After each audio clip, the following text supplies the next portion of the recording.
अगर आपको मेरी ये वीडियो पसंद आए तो like, comment and share, subscribe करना मत भूलिए। अस्सलाम वालेकुम मुअज़्ज़िज़ नाज़रीन, जैसा कि आप लोग जानते हैं हम पढ़ रहे हैं सीरत नबी सल्लल्लाहु अलैहि वसल्लम।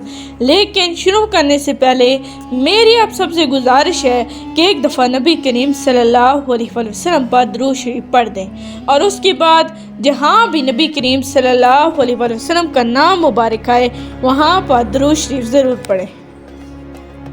और अगर आप दुरूद शरीफ नहीं पढ़ सकते तो कम अज़ कम सल्लल्लाहु अलैहि वसल्लम ज़रूर कहें। तो चलें शुरू करते हैं।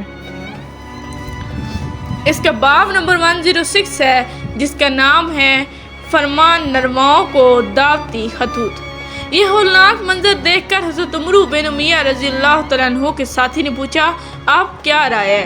हज़रत उमरू बिन उमैया रज़ियल्लाहु तआला अन्हु बोले, मेरी राय है कि हम रसूलुल्लाह सल्लल्लाहु अलैहि वसल्लम के पास चले जाएं और उस साने की खबर दें। इस पर उनके साथी ने फरमाया, मगर जिस जगह मंजर बिन उमरू रज़ियल्लाहु तआला अन्हु जैसा आदमी शहीद हो चुका है मैं वहाँ से अपनी जान बचा कर ही जाऊँगा। अच्छी बात है, मैं भी तैयार हूँ। अब दोनों ने तलवारें सोच ली, दुश्मन को ललकार और उससे जंग शुरू कर दी। आखिरकार हज़रत उमरू बिन उमैया रज़ियल्लाहु तआला अन्हु गिरफ्तार हुए जबकि इनके साथी साहबी शहीद हो गए। आमिर बिन तुफैल की माँ ने गुलाम आज़ाद करने की मन्नत मान रखी थी। उसने अपनी माँ की मन्नत पूरी करने की खातिर उमरू बिन उमैया रज़ियल्लाहु तआला अन्हु को आज़ाद कर दिया। ये हज़रत सल्लल्लाहु अलैहि वसल्लम की खिदमत में हाजिर हुए और सारा वाक़या सुनाया। आप सल्लम को बहुत रंज हुआ, सारे सहाबा गमगीन हो गए। उसके बाद हज़रत सल्लल्लाहु अलैहि वसल्लम ने आमिर बिन तुफैल के लिए बद्दुआ की। बद्दुआ के नतीजे में वो ताउन के मर्ज में मुब्तला होकर हलाक हो गया। बेर मऊना की लड़ाई की ख़ास बात यह है कि इन शहीद होने वाले सहाबा में हज़रत आमिर बिन फ़हीरा रज़ियल्लाहु तआला अन्हु भी थे। जब से शहीद हुए तो अल्लाह ताला ने इनकी नाश को ऊपर उठा लिया, इनकी नाश पे ज़मीन पर उतार दी गई। इन्हें कत्ल होने वालों में तलाश किया गया लेकिन इनकी नाश न मिली। ये बात सुनकर हज़रत सल्लम ने फरमाया, आमिर बिन फ़हीरा की लाश को फरिश्तों ने दफन किया है।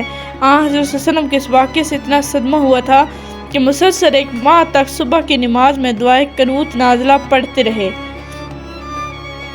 और बेर मऊना पर शहीद किए जाने वाले सहाबा के कातलों के हक़ में बदुआ करते रहे। इस तरह हज़रत सल्लम वाक़े रजी के कातलों के हक़ में भी बदुआ फरमाते रहे।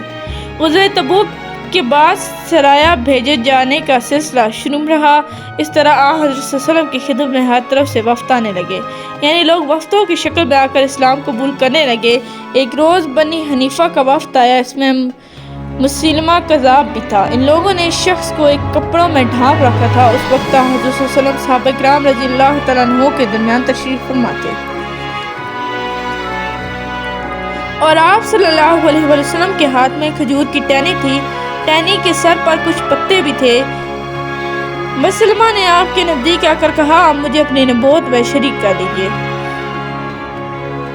हज़रत सल्लम ने उसकी ये बेहुदा बात के जवाब में इरशाद फरमाया, अगर तू मुझसे ये टहनी भी मांगे तो मैं तो तुझे ये भी नहीं दे सकता। नबी करीम सल्लल्लाहु उसकी आमद से पहले ये सहाबा किराम से फरमा चुके थे कि मैंने देखा है कि मेरे हाथ में सोने के 2 कंगन हैं।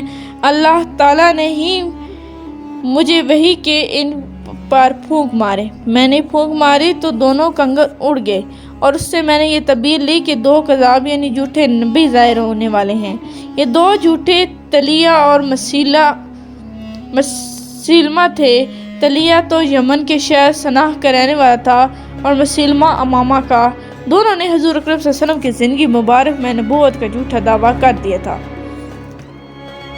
इस वक्त यही मसीलमा आया था वापस अपने लोगों में जाकर इसलिए ये बात उड़ा दी कि मोहम्मद सल्लल्लाहु अलैहि वसल्लम ने मुझे नबूवत में हिस्सेदार बना लिया है। फिर ये कुरान करीम की आयात की नकाली में ओट पटांग किस्म के अरबी जुमले बोलने लगा और लोगों से कहने लगा, मुझ पर ये वही आई है। अपनी उल्टी सीधी करामात दिखाने लगा, फर्जी मौजज़ात दिखाने लगा और इस तरह लोग इसके इर्द जमा होने लगे। इस रुसा ने हज़रत सल्लम को ख़त में लिखा था कि इसमें लिखा है कि मुझे आपकी नबूवत में शरीक कर लिया गया है। हम दोनों आधे आधे के मालिक हैं, मगर कुरैश के लोग इंसाफ पसंद नहीं हैं। हज़रत सल्लल्लाहु अलैहि वसल्लम ने उसके जवाब में यह ख़त लिखवाया بسم اللہ الرحمن الرحیم۔ یہ خط محمد صلی اللہ علیہ وآلہ وسلم کی طرف سے مسیح کذاب کے نام ہے۔ سلامتی ہو اس پر جس نے ہدایت اور سیدھے راستے کی پیروی کی۔ اما بعد، یہ روئے زمین اللہ کے مالک ہیں، وہ اپنے بندوں میں جسے چاہے اس کا وارث بنا دے۔ در حقیقت بہتر انجام تو اللہ سے ڈرنے والوں ہی کا ہے۔ آپ صلی اللہ علیہ وسلم نے یہ خط 2 قاصدوں کے ذریعے بھیجا۔ اس نے خط پڑھ کر ان دونوں سے کہا، کیا تم بھی وہی بات کہتے ہو جو انہوں نے لکھا ہے؟ جواب میں دونوں قاصدوں نے فرمایا، ہاں ہم بھی یہی کہتے ہیں۔ اس پر اس نے کہا، اگر قاصدوں کو قتل کرنا دستور کے خلاف نہ ہوتا تو میں تمہاری گردنیں مار دیتا۔ اس جھوٹے کے خلاف حضرت ابوبکر صدیق رضی اللہ تعالیٰ عنہ کے دور میں جنگ لڑی گئی۔ اس جنگ کو جنگ یمامہ کہتے ہیں۔ اس میں مسیلمہ کذاب حضرت وحشی بن حرب رضی اللہ تعالیٰ عنہ کے ہاتھوں مارا گیا تھا۔ حضرت وحشی رضی اللہ تعالیٰ عنہ وہ ہیں جن کے ہاتھوں غزوہ احد میں حضرت حمزہ رضی اللہ تعالیٰ عنہ شہید ہوئے تھے، بعد میں مسلمان ہو گئے تھے۔ حضور نبی کریم صلی اللہ علیہ وسلم نے دنیا کے بادشاہوں کے نام خط لکھوائے اور ان خطوط میں ان بادشاہوں کو اسلام کی دعوت دی۔